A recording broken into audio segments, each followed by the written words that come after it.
Dear friends, in the earlier module, we have discussed how to obtain the various expressions, or rather, what are the different expressions for physical quantities related with rectangular and cylindrical waveguide.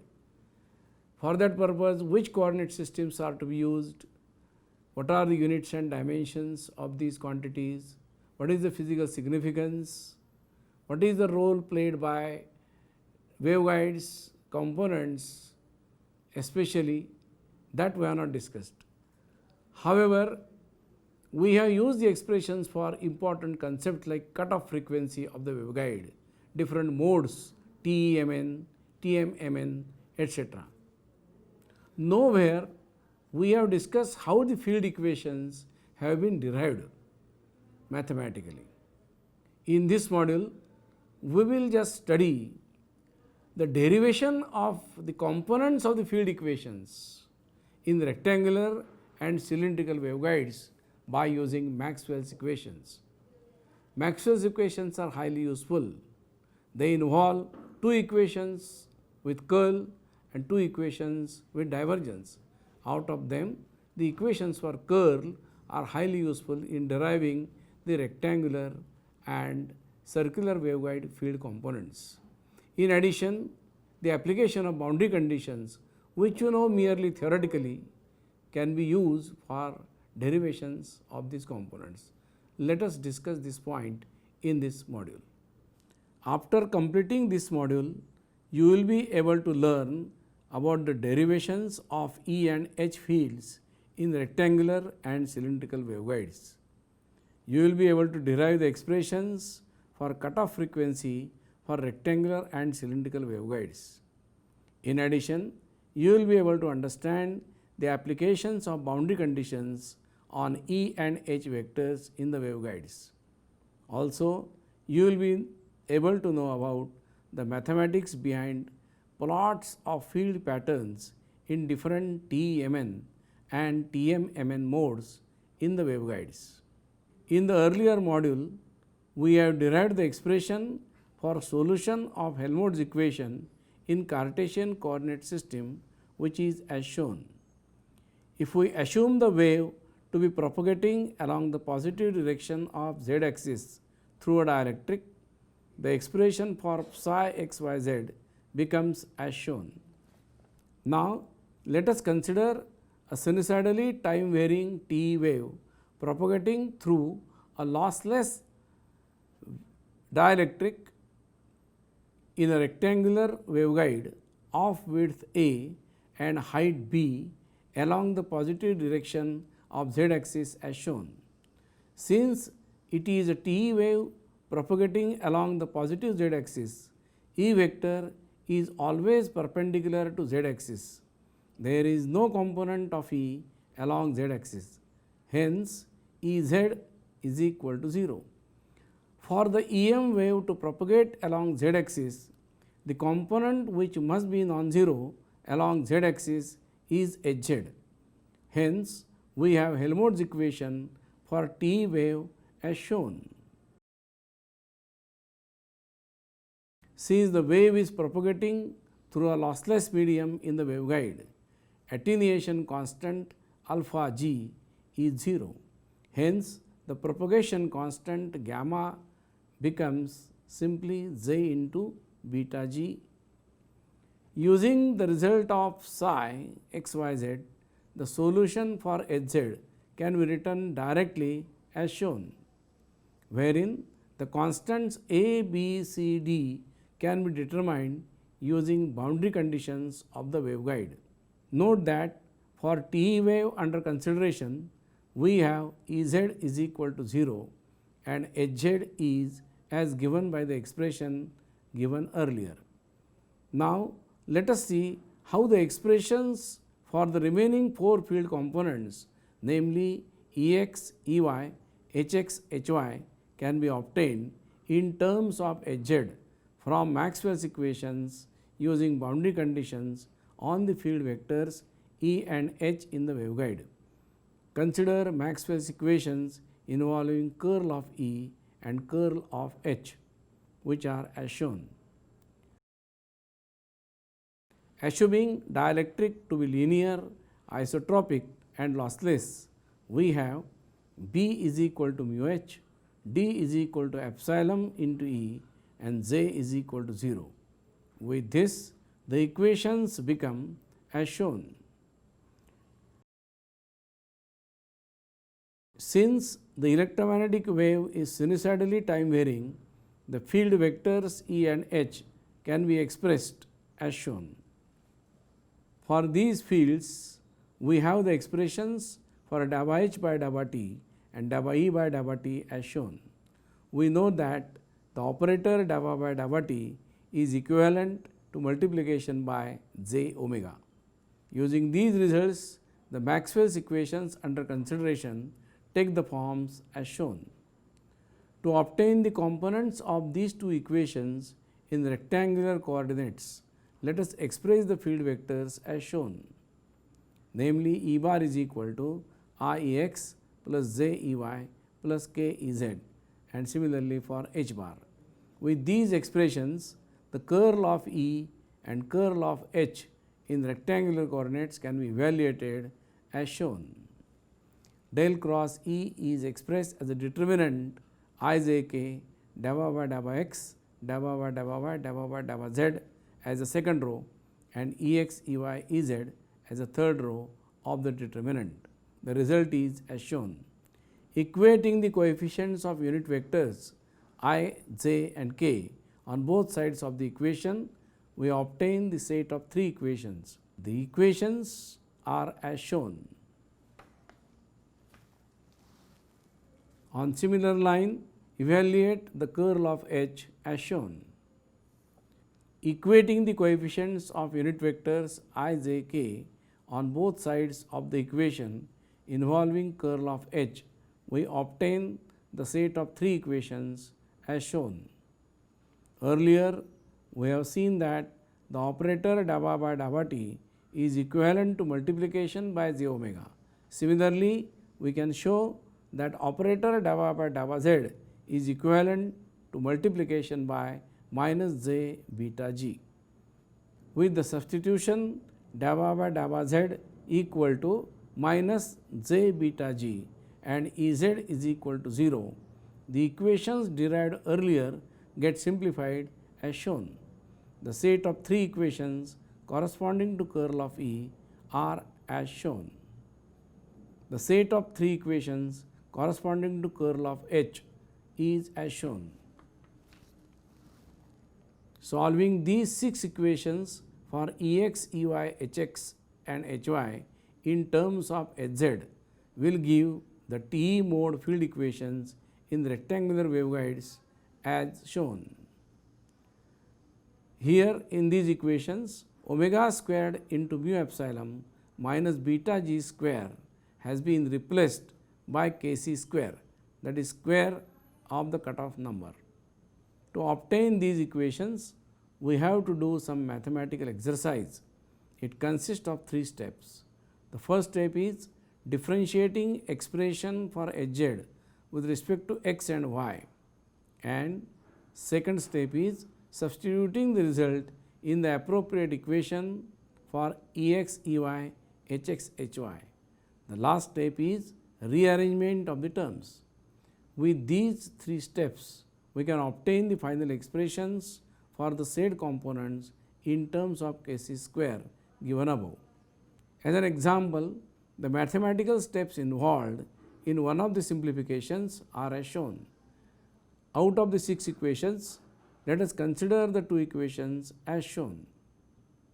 From the first equation, we obtain Ey is equal to minus omega mu upon beta g into Hx. Using the other equation, we can obtain the expression for Hx involving Hz as shown. Substituting this expression for Hx, we obtain Ey as shown. Note the patience needed for exercising such mathematical jugglery. Friends, in one of the earlier modules, we have studied the boundary conditions on E and D at the interface of two media. We know that tangential component of electric field and magnetic field must be same at the boundary. Similarly, the normal components of D, that is electric displacement vector, and B, that is magnetic induction, must be equal at the boundary. So, these conditions we know theoretically. Let us see how these conditions are applied in this case. We know that in the waveguide we are having dielectric inside, which is surrounded by the conducting walls of the waveguide, and the conducting walls, the electric field is 0 inside. So, therefore, we have to use the condition that tangential component of E at the walls must be 0 at the boundaries. So, let us see how these conditions are useful. Of course, depending upon whether the waveguide is rectangular or cylindrical, we have to use different components like x, y, z or r, phi, z depending upon the type of waveguide. So, let us see how these boundary conditions are actually applied. As discussed, the boundary conditions are now applied to the newly found field equations in such a manner that either the tangential component of E field or the normal component of H field vanishes at the surface of the conductor. With this, we get rid of some of the coefficients in the general expression for Hz. From the discussion about boundary conditions, we will understand at the end that the normal derivative of Hz must vanish at the conducting surfaces.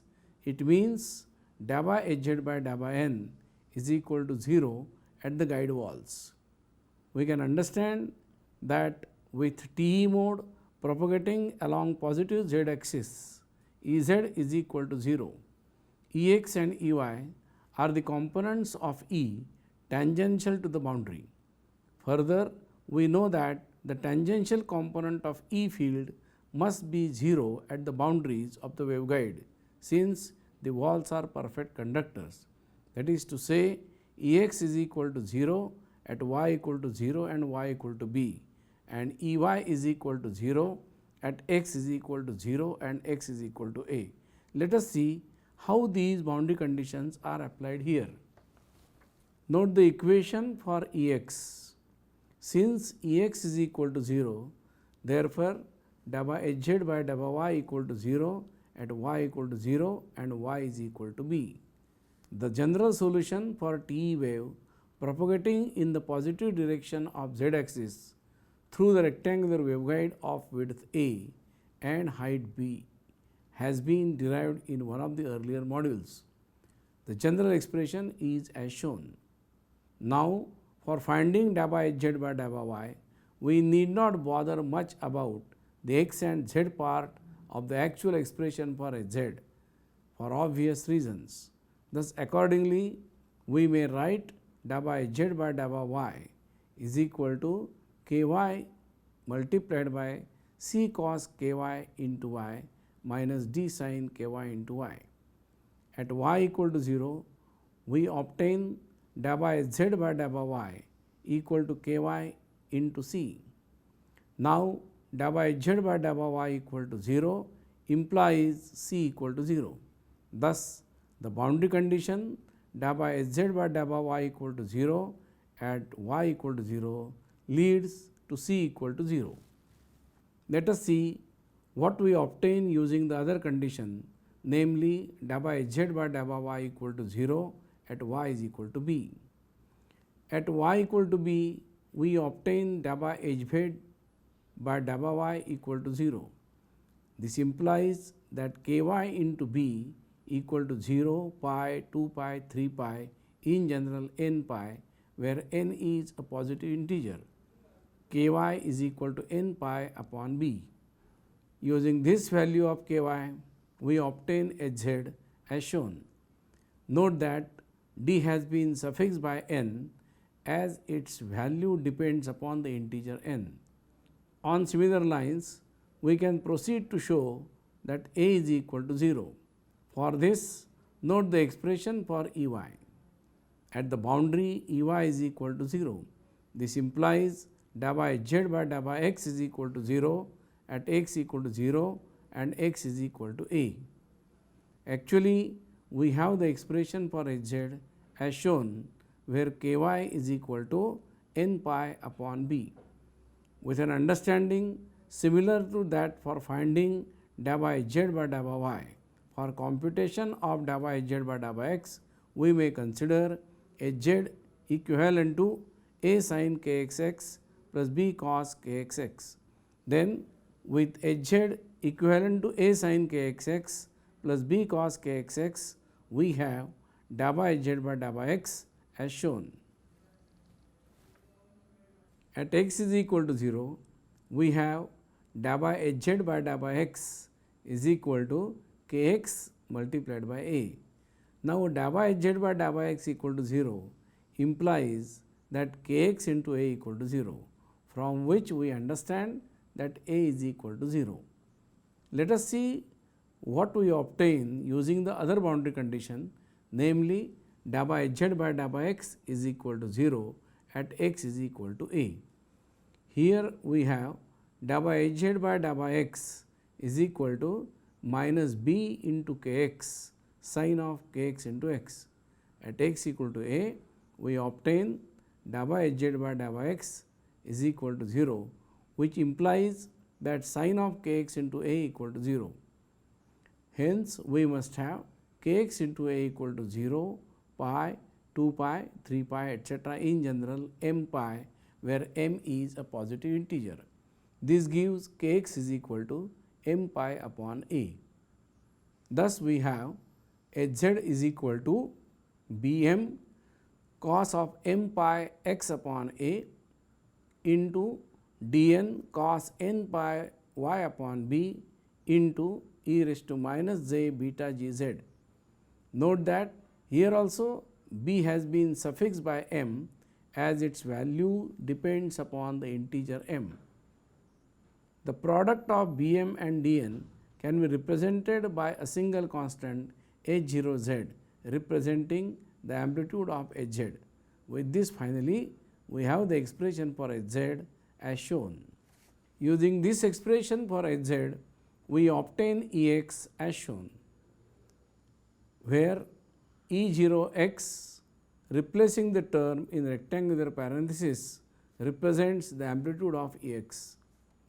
Proceeding on similar lines, we can obtain all the remaining field equations. Thus, finally, we have the expressions for components of electric field as shown. The expressions for components of magnetic fields are as shown. Here m is equal to 0, 1, 2, 3, 4, etc. n is equal to 0, 1, 2, 3, 4, etc. But m is equal to n is equal to 0 is not allowed. Note that m is equal to n is equal to 0 will make all the components of E 0 and hence cannot be an acceptable solution. For different values of integers m and n, we obtain field components corresponding TE-Mn modes in rectangular waveguide using the expressions derived above. For example, with m is equal to 1 and n is equal to 0, we obtain the 6 components of TE10 mode as shown. The field patterns for TE10 modes can then be plotted using these equations as discussed in the earlier module. Needless to mention the fact that plotting E and H field patterns goes little bit difficult for higher modes. However, proper understanding and practice can make it easier. The formulae for various quantities can be obtained as shown. For example, consider the relation Kc square is equal to omega squared mu epsilon minus beta g square. From this, we can express the cutoff number Kc in various ways as shown. The expression for cutoff frequency and phase constant can be expressed as shown. The phase velocity Vg in the waveguide is given by the formula as shown. It is very interesting to note the ratio of electric and magnetic field components, which is as shown. Here eta is equal to under root mu upon epsilon is the impedance offered by the dielectric to the TE-Mn wave while propagating through an unbounded medium. It can be verified using dimensional analysis that the ratio has dimensions of impedance and is called as the characteristic impedance Zg of TE-Mn mode in the guide. Note that the values of impedance experienced by the TE wave when propagating in an unbounded medium and that in the guide are different. Further, dependence of guide impedance on frequency f and the mode numbers m and n can also be understood from the equations. Note that eta is called as intrinsic impedance since it depends solely on the electromagnetic constants, namely mu and epsilon of the dielectric only and does not involve the geometrical parameters or any other constants associated with the waveguide. The wavelength lambda g in the waveguide is related to lambda, that is the wavelength in an unbounded medium, through the relation as shown. We know that neither guide wavelength nor phase velocity can be negative. Obviously, the ratio fc upon f must be smaller than 1, implying that for propagation of TE-Mn wave through the waveguide, it is necessary that its frequency f must be greater than cutoff frequency. The mode having lowest cutoff frequency is called as dominant mode. In the case of rectangular guide with A greater than B, the dominant mode is TE10 mode. Tables showing such data for different values of ratio A upon B with A greater than B can be found to be documented in literature. Normally, all modes coexist in the waveguide. However, only the dominant mode is allowed to propagate through the waveguide. The other higher modes decay very fast and practically do not propagate further through the waveguide. By following the same procedural steps, one can derive the expressions for component of E and H for any waveguide and any mode. One should note the differences, if any, in the expression. As an example, in the case of TE-Mn mode, we observe an interesting thing as shown. The expression for Ex, Ey, Hx, Hy remain the same as those in the case of TE-Mn mode. The cosine ratios in Hz are replaced by sine ratios in Ez. As an exercise, one may study the effect on the field patterns of TE-Mn and TM-Mn modes graphically. We have discussed about such field patterns in one of the earlier modules. In TM-Mn mode, m is equal to 1, 2, 3, etc. Similarly, n is equal to 1, 2, 3, etc. Both m and n are non-zero positive integers. That is, the product m into n must be greater than or equal to 1. If m is equal to 0 and n is equal to 0, all the field intensities vanish, which is not an acceptable solution. Hence, there is no TM01 or TM10 mode in the rectangular waveguide. While in TE-Mn mode, m and n are also positive integers, but both cannot be 0 simultaneously. This fact may be mathematically described by saying that the sum m plus n must be greater than 0. One more worth noting point of difference in TE-Mn and TM-Mn modes in rectangular waveguide is the dependence of guide impedance on frequency. Note the expressions which are as shown. It can be easily seen that variation of Zg with frequency of TM wave in the TE and TM mode is exactly opposite to each other. Dear friends, so far we have discussed and tried to understand the way in which the expressions for component of E and H can be derived mathematically. Mainly, one must know how to obtain curl of E and curl of H in the coordinate system suitably chosen to describe the waveguide. In addition, patience and skill of doing mathematical jugglery to derive the final expressions in a simple and presentable form is quite but essential. So, now let us discuss in brief about the derivation of mathematical expressions for field components of TE-MN mode in the circular waveguide. We are familiar with cylindrical coordinate system with r, phi and z as the three coordinates, which is as shown. We have discussed about it with adequate details in the earlier module. Consider a circular waveguide of inner radius a and propagation of TE wave along the positive direction of z axis. We have to solve Helmholtz equation. Del square Hz is equal to gamma square Hz. The solution of this equation is as shown. Let us assume that the dielectric in the waveguide is linear and lossless. Accordingly, we have d equal to epsilon e, b equal to mu h and j equal to 0.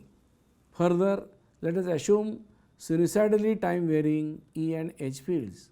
For such fields, the field vectors E and H can be expressed as shown. Maxwell's curl equations become as shown.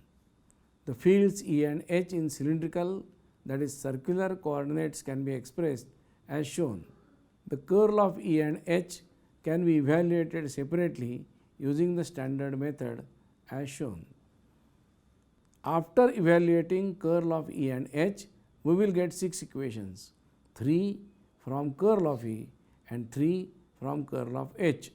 Equating the coefficients of unit vectors on both sides of these 6 equations, we get a set of 6 equations in cylindrical coordinates, which are as shown. As seen somewhat earlier, the operator dabba by dabba z can be replaced by minus j into beta g. Further, Ez is equal to 0, since we are dealing with TE wave propagating along z axis. With due consideration of these points, set of 6 equations referred above can be rearranged as shown. Now, the most important operation of applying boundary conditions is to be exercised. We know that tangential components of E at the boundary of dielectric and the waveguide must be same. The waveguide is supposed to be made up of perfect conductor with inside electric field to have 0 value. Hence, tangential components of E, which is E phi at the boundary of dielectric and the waveguide wall, must be 0. Thus, we must have E phi equal to 0 at r is equal to a. Let us have a look at the expression for E phi, which is as shown. From this equation, it is clear that for E phi equal to 0 at r equal to a, we must have dabba Hz by dabba r equal to 0 at r is equal to a. We know that del square Hz is equal to gamma square Hz has a solution as shown. This is to be differentiated with respect to z, and the derivative is to be equated to 0 at r is equal to a. The mathematical operations are as shown.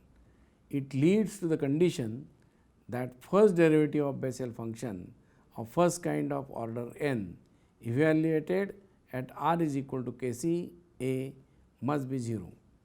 Infinitely many values of kc into a exist corresponding to 0 value of Jn dash kca.